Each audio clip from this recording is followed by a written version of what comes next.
So Roman Reigns has returned to Raw again for the second time, if you're including last week too, and I'm telling you this, my friends, that man is a damn liar. Because of course he came out in the main event segment to talk to Paul Heyman, Bron Breakker and Bronson Reed, and it was very, very good. The OTC one is over like Rover, it's crazy, he's reached GOAT level, he's got crazy mad star status. It really is quite cool to see, especially when you remember we were around about 10 years ago, which was 2015. Not a good year for that character, Roman Reigns. But this was, I guess, our big back and forth between him and Paul Heyman. Roman Reigns did this amazing tweet last night where it sounded like a My Rights tweet from WWE 2K. It was like, I will see you face to face. Paul Heyman, please do more of that. It really made me chuckle. I loved it. Like I really did. I'm not trying to sort of pretend I didn't.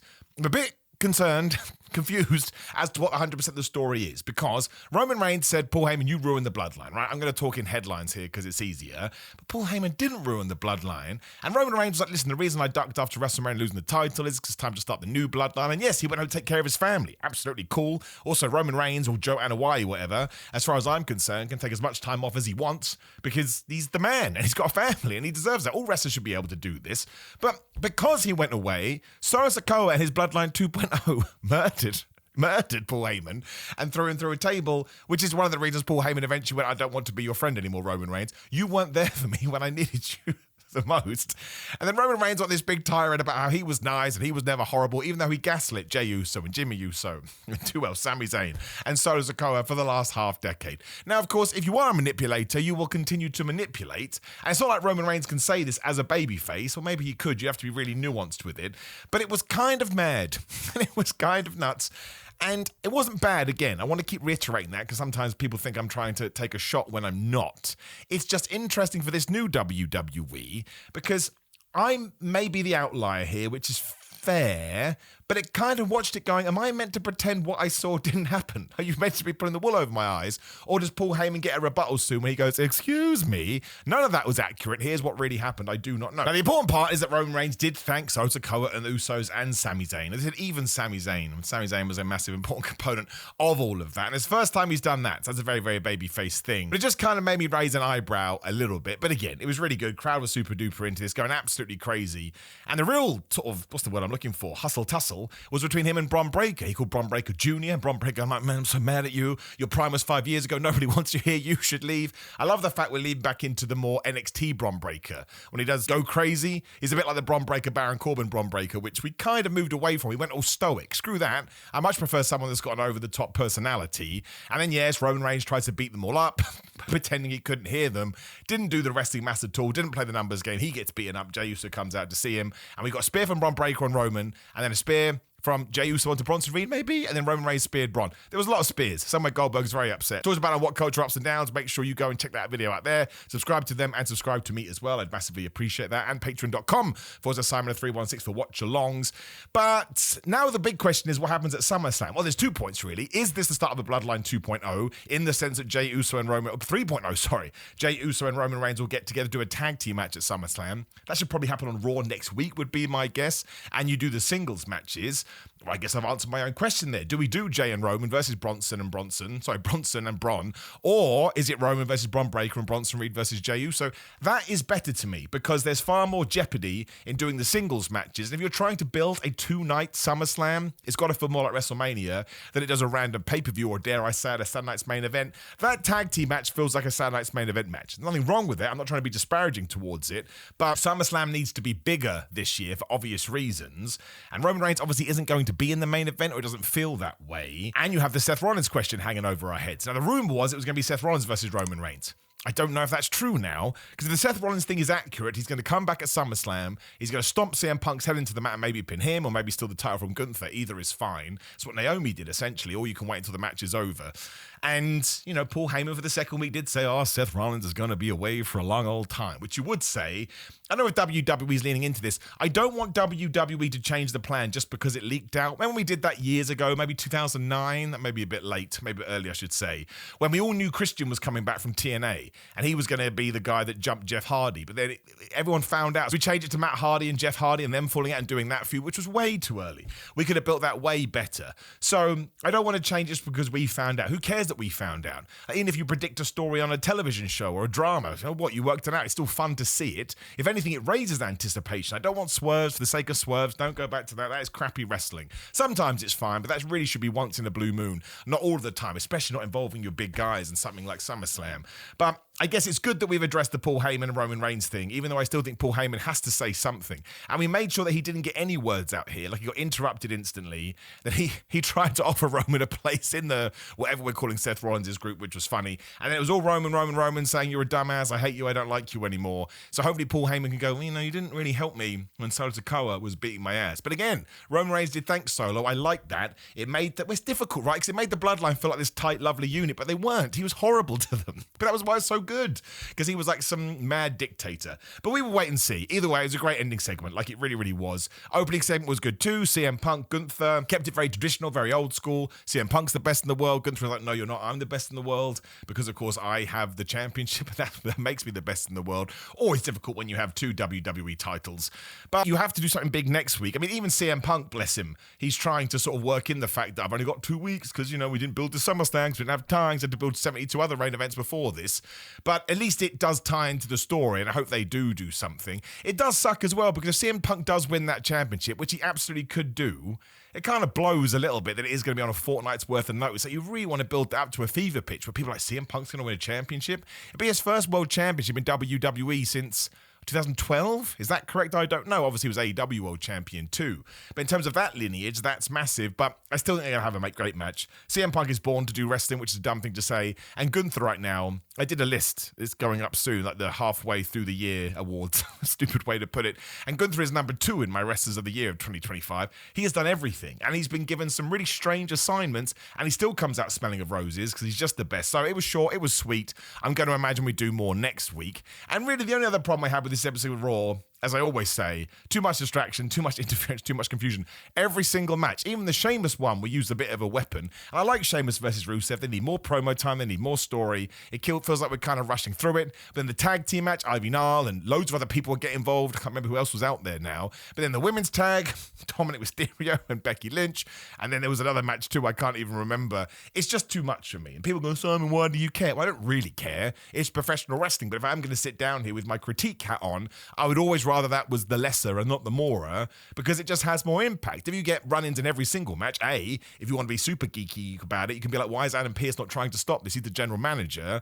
But also, I just think it loses its weight. Like, obviously, Seth Rollins' group can't really do it right now because they are in a little bit of a limbo pattern. But it was much better when it didn't happen on Raw and it was just them running in. It's like, oh man, these guys again, what are we going to do? Who's going to stop them? Whereas now it's almost like they've gone, well, no one actually punishes us for this. So we should just keep on doing it. And listen, I'm kind of being a hypocrite here because sometimes I don't want logic in my wrestling, but that's just the way you feel about anything. Everything is going to change. You will be hypocritical about this stuff because some things you like for whatever reason and some things you don't. The best stuff on Raw is still AJ Styles, Dominic Mysterio, and The New Day. Absolutely hilarious. AJ Styles was a janitor, a medic, and a valet on this show, and his and Dominic's racist reactions are just so good. The janitor one was my favourite just because the New Day then walked in like, what is wrong with you weirdos? What are you doing? When they bemoaned the death of the tag team division, they're not 100% wrong on Raw. The LWO are the number 1 contenders for the Judgment Day's championships. I love the LWO. They are a special, well-worked, well-oiled tag team. They haven't been on the show for months, and now they're the number 1 contenders based off a random number 1 contender match. When I saw the graphic, I was like, is that the LWO? I had to check because I hadn't seen them in so long. Totally mad. And obviously this also had the bit when Grayson Waller went up to the New Day and said, have you heard? Austin Theory is injured. Therefore, A-Town Down Under is dead. That's how we did the breakup. Listen, I'm a positive guy. I love professional wrestling. I love WWE. They're on a tear right now. They sold out Raw last night, which is the coolest thing ever. That's bad, man. That's lazy. There is going to be someone out there that really liked A-Town Down Under, and after 18 months worth of teasing, you just pulled the rug out from beneath them and gave them nothing. I don't think that's fair. I don't think we should have done that. And listen, if Austin Theory is injured, I hope he gets better. Of course I do, and you can still do the feud then, but just don't say anything for now. Just literally, he's injured. What are we going to do? And New Day can be like, well, just hang with us for the time being, and then we can chat about it. I've said this on Twitter. I said it on What Culture. I say it here. It's Poochie from The Simpsons when the frame just goes up and a big sign comes up and says, Poochie died on his way back to his home planet. Shame. What are you going to do about it? Although differently, because Simpsons fans within that show hated Poochie. Some people, I think, quite liked A-Town Down Under. never do anything like that. It's Vince McMahon booking when we just go, no one cares. Well, we do care, right? Even a punch backstage or something like that. It's just so lame. It really is. It's so lame. And also, you care less now about Grayson Waller joining the New Day because it just happened. Remember that stupid segment I used to do? You probably don't. Why would you? But it was called Stuff Just Happens. And we did it all the time in 2019 because stuff literally just happened. And it kind of happened here today. That is a shame. There's no two ways about it. Really enjoyed Stephanie Vicare versus Eio Sky, but again, distraction. But that was amazing, right? Ended with Rhea Ripley coming out. It's just a huge ovation. And Jey Uso got a massive reaction too when he came out. So whatever we're doing, both these guys, keep doing it, Vun would say. Because it certainly seems to be working. Wrestling, especially WWE wrestling, is all about reaction, so I don't know why you would change that. Do not do another Stephanie Vicare Eio Sky match unless we're going to get a finish. They even joked about that throughout the show. I don't think you want to do that, then you really are kind of blurring the fourth wall, or whatever it is. And we've also teased Stephanie Vicare versus Naomi and Eio Sky versus Stephanie Vicare because she was just walking around throwing like, man, I'm going to get you. I think it will be Naomi. I think she should get through SummerSlam and do that in Paris. Could even have Stephanie Vicare win, I've started to realize. Why can't you do a bit of hot potatoing with that belt? It would establish Stephanie Vicare at a level. I'd be very upset for Naomi because I'd much rather she had a long title reign, but if needs must and you have a reason for it, I don't mind it at all. So at least we did a lot, heading into SummerSlam. Although, again, the match is Naomi versus Eio Sky versus Rhea Ripley. And we kind of intertwined that with other people here, because the Secret Service and Chelsea were here. Next week, I just need something with those three. Let's really shine a spotlight on them. I really like the tag team match stuff, though, right? It was Raquel Rodriguez and Roxanne Perez taking on Bayley and Lyra Valkyria, because Bayley had gone to Adam Pearce and said, do you remember that number one contender, the title shot I was meant to have at WrestleMania, and got stolen away from me by Becky Lynch? It's a bit much, because that was over 3 months ago, but Bayley's character is so interesting now. I think she's going a bit heelish. She did get booed when she got her hot tag, and Lyra Valkyria was suitably annoyed by this, but that helped Lyra's character. Bayley is so interesting, which is all that matters, and then Becky Lynch cut that promo too, which was awesome. But the women's tag team titles, once again, they always make this work, right? Especially Raquel Rodriguez, who has become a tag team specialist. If she's involved, she will figure it out, and she's, acting a bit more like a big woman, slapping woman meat now, which has helped to no end. But don't let it vanish, because I get worried, because after that WrestleMania stuff, all of a sudden, no. After Liv and Raquel won them, all of a sudden, no. Do not ghost them, man. Keep them on television. There is something to that division, especially now you fit Charlotte Flair and Alexa Bliss in. That's proper star power, and Roxanne Perez and Raquel Rodriguez have already found their chemistry. So, yes, keep that on TV. It's one of my favourite things, genuinely, at the moment, because I think they go out there and bust their ass because they feel like they have to in order to sell people. Listen, we know what we're doing, man. Don't take this away from us. But, yes, so everything with the Becky and Lyra stuff is good. I imagine Bayley's probably going to get involved at SummerSlam. Don't mind it, because everything these three done, as well as Becky Lynch, just raises it. Again, Becky Lynch's promo, so damn good.